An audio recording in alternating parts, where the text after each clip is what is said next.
بڑے محبت سے پیار سے مجھے بلایا اخبار اکبر والوں نے، تو میں کچھ ہمیشہ لکھ کے کچھ بات کرتا ہوں، کوشش کروں گا کہ اس میں سے کچھ مختصر کر لوں، کیونکہ ایسا نہیں ہو کہ بعد میں آپ کبھی پھر بلائیں نہیں دوبارہ۔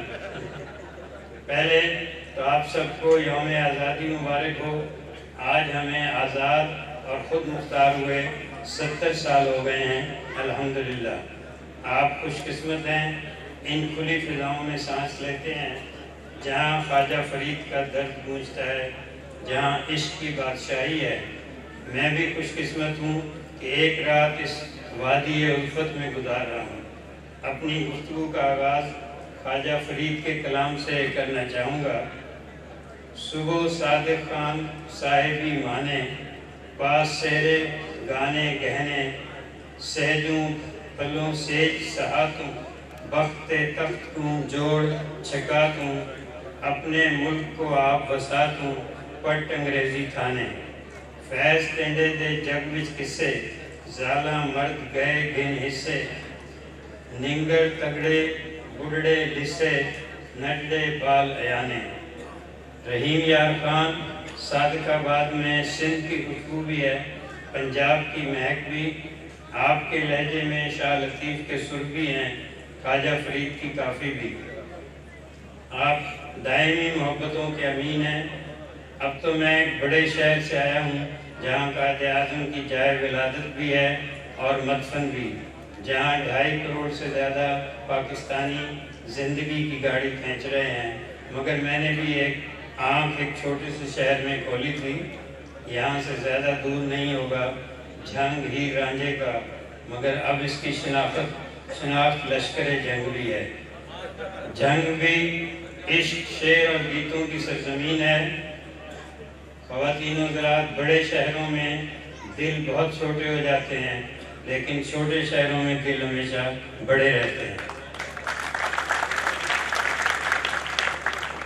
دل کھلے تھے، ہاتھ گرچہ تنگ تھے، وہ بھی کیا دن تھے کہ جب ہم جنگ تھے۔ آپ کے نصیب اچھے ہیں کہ اخبار اکبر آپ کی ترجمانی کر رہا ہے، بہت ہی خوبصورت، خیال انگیز۔ صحافت کی زبان میں انہیں مقامی اخبارات بھی کہا جاتا ہے اور مفصل بھی۔ ہمارے ہاں قومی اخبارات نے مقامی اخبارات کی جگہ لینے کی کوشش کی ہے، لیکن کراچی اور لاہور میں بیٹھ کر رحیم یار خان اور صادق آباد کی خوشبوئیں صفحات میں نہیں بڑھائی جا سکتی۔ امریکہ، یورپ میں چھوٹے شہروں کے مقامی اخبارات بلکہ مقامی ٹی وی، مقامی ریڈیو، عالمی نشریاتی اداروں کا مقابلہ کرتے ہیں، کئی بار انہیں پچھاڑ بھی دیتے ہیں۔ چند برس پہلے مجھے جرمنی، سوئٹزرلینڈ کے بڑے اخبارات کے مالکان اور ایڈیٹروں کے ہمراہ امریکہ کے سبھی بڑے اخبارات کے ساتھ ساتھ کچھ چھوٹے شہروں کے مقامی اخبارات کے دفاتر میں بھی جانے کا اتفاق ہوا۔ یہ اخبارات اپنے شہروں پر راج کرتے ہیں۔ اخبار کے ساتھ ساتھ ریڈیو بھی اور ٹیلی ویژن بھی، چھوٹا سا اسٹاف، مگر وہ اپنے شہریوں کے لاڈلے ہیں، اخبار اکبر کی طرح۔ اخبار اکبر کی عمر اتنی نہیں ہے، مگر مجھے جن شماروں سے گزرنے کا موقع ملا ہے ان کے رنگ، تیور، لہجہ بہت مسحور کن ہے۔ پاکستانیت کی دھنک، خطے کی ثقافت، ادب، روایات کی ہریالی ہر سطر میں نظر آتی ہے۔ 1947 میں لدھیانے کے مسلمانوں پر کیا گزری نے آج سے 70 سال پہلے کی 14 اگست کی زخم یادیں تازہ کر دی ہیں۔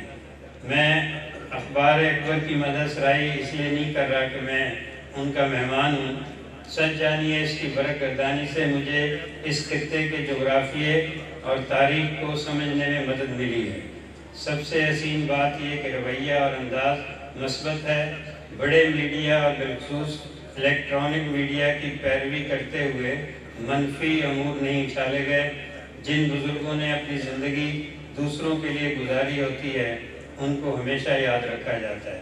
اولاد کی اچھی تربیت کی ہوتی ہے تو اولاد اپنے بزرگوں کے نام اور کام کو ہمیشہ زندہ رکھتی ہے۔ آج کی اس محفل میں جگمگاتی روشنیاں اور یہ مدر آوازیں جب اکبر عظیم مرحوم کی روح تک پہنچ رہی ہوں گی تو وہ کتنی تسکین محسوس کر رہے ہوں گے اور ان کے درجات بلند ہو رہے ہوں گے۔ سب سے زیادہ مسرت مجھے اس امر پہ ہوئی ہے کہ آپ اپنے خطے کے ذمہ دار اور فرض شناس پاکستانیوں کی خدمات کا اعتراف کر رہے ہیں، انہیں اعزازات سے نوازتے ہیں۔ خدمت خلق کرنے والوں، فنون لطیفہ میں نام پیدا کرنے والوں، ادیبوں، شاعروں، اسکالرز، طلباء و طالبات کو ایوارڈ دینے کی تقریبات ملک کو بہتری کی طرف لے جانے کی کوشش ہوتی ہیں۔ اچھے پاکستانیوں کی عظمت کا ان کی زندگی میں ہی اعتراف انتہائی لائق تحسین ہے۔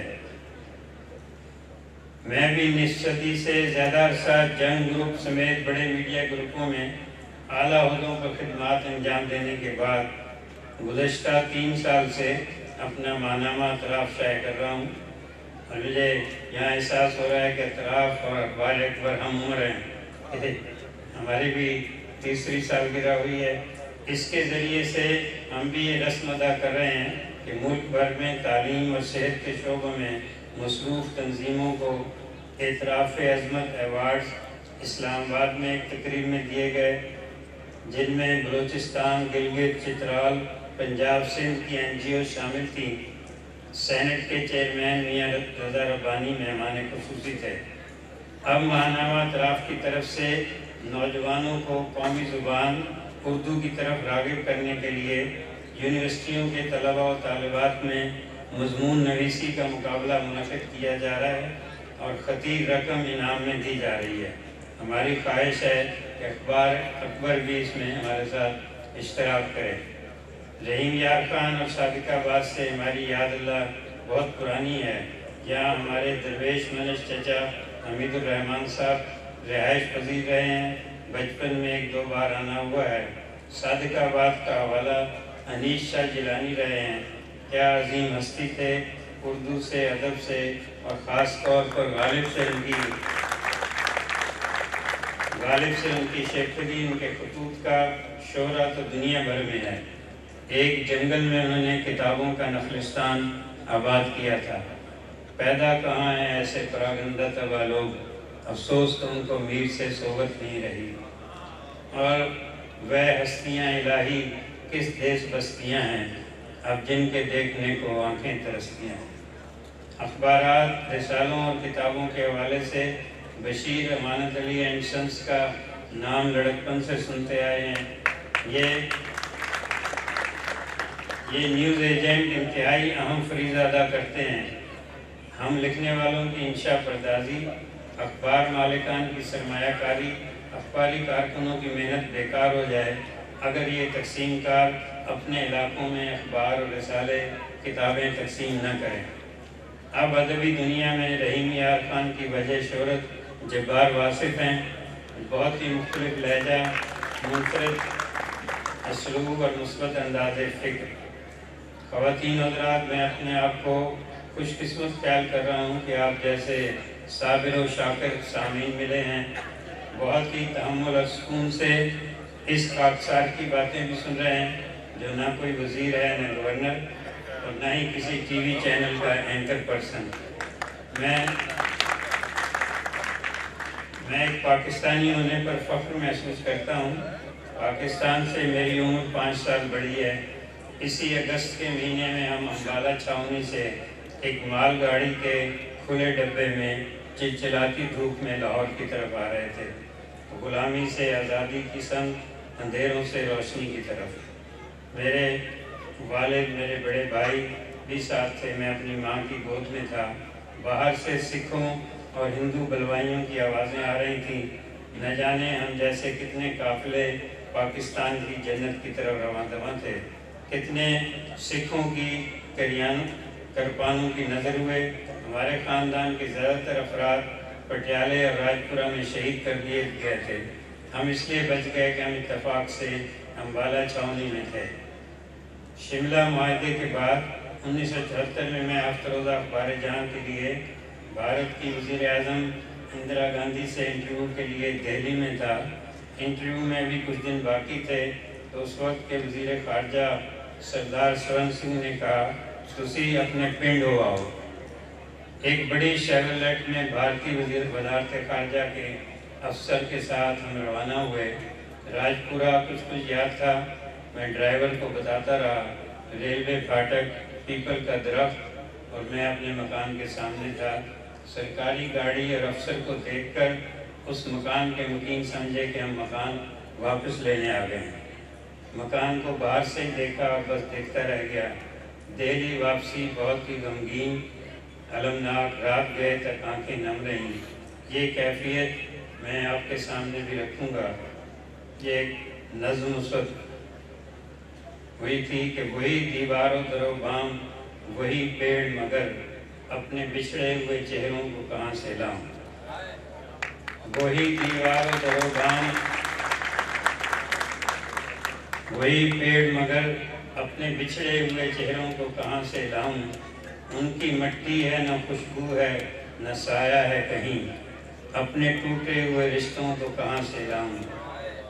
تیرے بیٹے وہ میرے بھائی ہیں اے شہر کہاں، اپنی باہوں تیری آنکھوں کو کہاں سے لاؤں۔ چلمنوں یاد تو ہوگی تمہیں ان کی عفت، چلمنوں یاد تو ہوگی تمہیں ان کی عفت، اپنی بہنوں کی دعاؤں کو کہاں سے لاؤں۔ چلمنوں یاد تو ہوگی تمہیں ان کی عفت، اپنی بہنوں کی دعاؤں کو کہاں سے لاؤں۔ اجنبی بن کے میں اپنا ہی مکان تکتا ہوں، اجنبی بن کے میں اپنا ہی مکان تکتا ہوں، آہ بیتے ہوئے لمحوں کو کہاں سے لاؤں۔ میری دھرتی میری بستی میرے آبا کی زمین، میرا بچپن میری یادیں مجھے واپس کر دے۔ میری دھرتی میری بستی میرے آبا کی زمین، میرا بچپن میری یادیں مجھے واپس کر دے۔ تجھ سے اب توڑنے آیا ہوں میں سارے رشتے، اپنی بیٹی کے تقدس کی حفاظت نہ کرے، وقت پڑ جائے تو بیٹوں کا لہو پی جائے، ایسی دھرتی سے کوئی کیسے تعلق رکھے۔ آپ میں سے بھی بہت سے اس اندوز سے اس غم سے گزرے ہوں گے، بہت سوں کی ہجرتیں تو اب بھی جاری ہیں۔ مجھے مشرقی پاکستان کی یاد آ رہا ہے، سکوت ڈھاکہ اور 90,000 فوجیوں کی ہتھیار ڈالنے کے تاریخی المیے کے بعد پیدا ہونے والی پاکستانی نسل کو تو پتہ ہی نہیں ہے کہ سنار بنگلہ، ڈھاکہ، میمن سنگھ، نارائن گنج، سیلٹ، راجشاہی، چٹاگانگ بھی کبھی ہمارے تھے، پاکستان کا حصہ تھے۔ بہت ہی خوبصورت، دل نواز قاضی نظر الاسلام، جسیم الدین، صحافی، شاعر، مصور سب یاد آتے ہیں۔ پاکستان اس وقت سب سے بڑی مسلم مملکت تھی۔ کبھی یہ نوجوان مسلم تدبر بھی کیا تو نے، وہ کیا گردوں تھا تو جس کا ہے ٹوٹا ہوا تارا۔ سوشل میڈیا پر 1947 کی ہجرت کی ایک تصویر کو نئی عبارت کے ساتھ پیش کیا گیا ہے۔ ہم نے اسے اعتراف کے صفحہ آخر پر شائع کیا ہے۔ ایک بڑے میاں کندھوں پر اپنی بیٹی کو اٹھائے چل رہے ہیں، بہت خستہ حال ہیں، اور اس پہ اچھا کیپشن لگایا کہ ٹردے ٹردے 70 برے ہو گئے، کدوں آئے گا پاکستان۔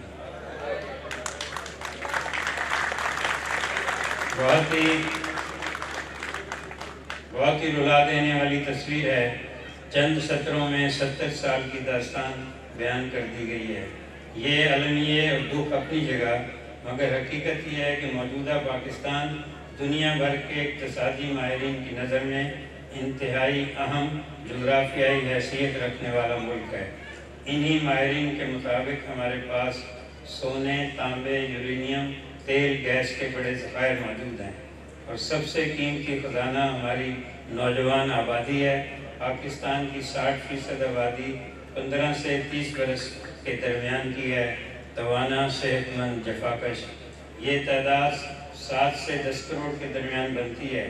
امریکہ، یورپ اور ایشیا کے بہت سے ملکوں کو یہ مسئلہ درپیش ہے کہ وہاں 70 سال سے زیادہ عمر والے لوگ ہیں، خوراک اچھی ہے، علاج معالجے کے انتظامات مناسب ہیں، اس لیے انسان زیادہ دیر جینے لگے ہیں، لیکن ان کے جسم بوسیدہ ہو جاتے ہیں، توانائی نہیں ہوتی۔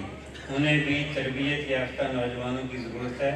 ہم اپنے نوجوانوں کی تربیت کا اہتمام کریں تو یہ ان ملکوں کے بھی کام آ سکتے ہیں اور ہمارے بھی۔ حال ہی میں ایک تقریب کراچی کے 5 اسٹار ہوٹل میں منعقد ہوئی۔ سندھ کے 2-3 ہزار نوجوان تھے۔ National vocational and technical training commission کے زیر اہتمام کور کمانڈر کراچی مہمان خصوصی تھے۔ کراچی، شکارپور، حیدرآباد، لاڑکانہ، میر پور اور نہ جانے کہاں کے نوجوان لڑکے لڑکیاں وہ ہنر سیکھ کر انعامات حاصل کر رہے تھے، سرٹیفکیٹ لے رہے تھے۔ ان میں میٹرک بھی تھے، FA، BA، حتیٰ کہ LLB بھی۔ انہوں نے صرف ڈگری کو سب کچھ نہیں جانا، plumbing, electrician, welding, beautician, editing اور دوسرے ہنر سیکھے۔ ان میں سے اکثر کو اچھی ملازمت مل گئی ہے۔ اور کمانڈر نے بھی پیشکش کی، اپنے یہاں ملازمت کی۔ تاجروں اور صنعت کاروں کی انجمنوں کے سربراہ بھی موجود تھے۔ انہوں نے کہا ہمیں ان سب ہنرمندوں کی فہرست دے دیں، ہمیں ان سب کی ضرورت ہے اور انہیں اچھی ملازمتیں دے دیں گے۔ اس کمیشن کے ایگزیکٹو ڈائریکٹر ایک نیک نام پولیس افسر ذوالفقار احمد چیمہ ہیں۔ یہ سندھ کے علاوہ دوسرے صوبوں میں بھی اسی قسم کی کوششیں ہو رہی ہیں۔ تربیت اس قوم کی سب سے بڑی ضرورت ہے۔ گزشتہ 70 سال میں جو بھی حادثے المیہ گزرے ان پر ہم ماتم کرنے اور گریہ الداری کے بجائے آگے بڑھنے کی ضرورت ہے۔ یہ پاکستان بہت بڑی نعمت ہے۔ اللہ تعالیٰ نے اس سرزمین کو بہت خزانے عطا کیے ہیں۔ ہمیں 21ویں صدی میں گلوبلائز دنیا کے ساتھ چلنا ہے۔ ہمارے رویے، ہمارے لہجے، ہماری تربیت اس صدی کی ضرورت کے مطابق ہونی چاہیے۔ قومی سیاسی جماعتوں، ان کے رہنماؤں کو وقتی طور پہ بھول جائیے، کیونکہ ان کے سدھرنے کی کوئی امید نہیں ہے۔ آپ اپنی قیادت خود سنبھالیں۔ اور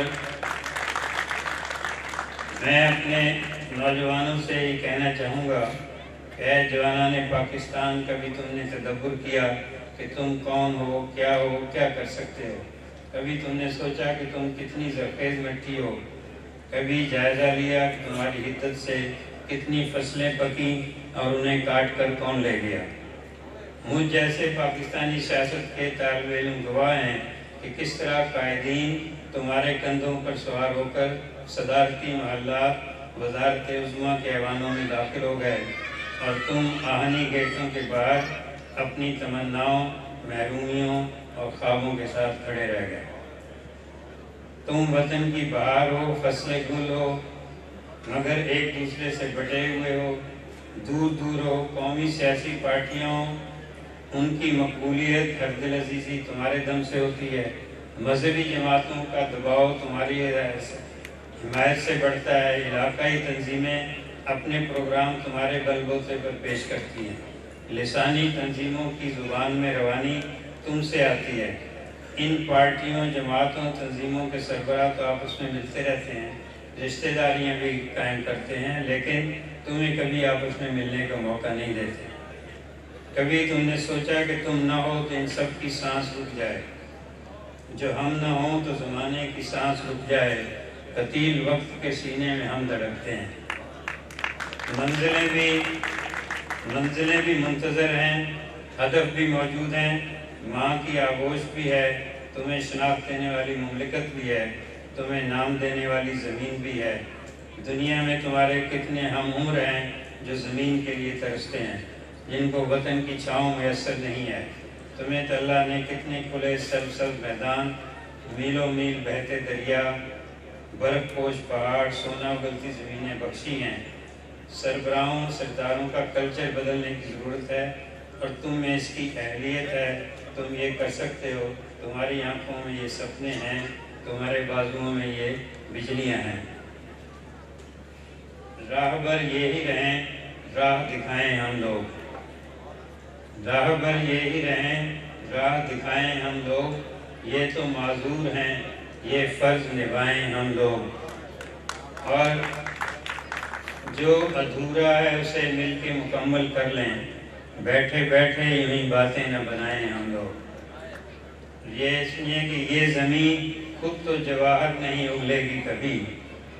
یہ زمین خود تو جواہر نہیں اگلے گی کبھی، ہے جو شیریں کی طلب پیشہ اٹھائیں ہم لوگ۔ یہ آخری پیرا ہے کہ مجھے جنوبی کوریا یاد آتا ہے، مختلف فیکٹریوں کے دورے کر رہے تھے۔ ہر میٹنگ کے بعد کارخانے کا مالک، افسر اور ورکر مل کر نعرے لگاتے تھے کہ جو دوسری قومیں کر سکتی ہیں ہم بھی کر سکتے ہیں، آئیے کریں۔ تو میری آپ سے بھی التجا یہی ہے کہ سیاستدانوں، فوج، عدلیہ کا رونا رونے کے بجائے ہم سب اپنا اپنا کام کریں، اپنی ذمہ داریاں پوری کریں، یہ سب بھی خود ہی ٹھیک ہو جائیں گے۔ آئیے مل جل کر کہیں کہ جو دوسری قومیں کر سکتی ہیں ہم بھی کر سکتے ہیں، اور آئیے آج سے ہی کرنا شروع کر دیں۔ بہت بہت شکریہ۔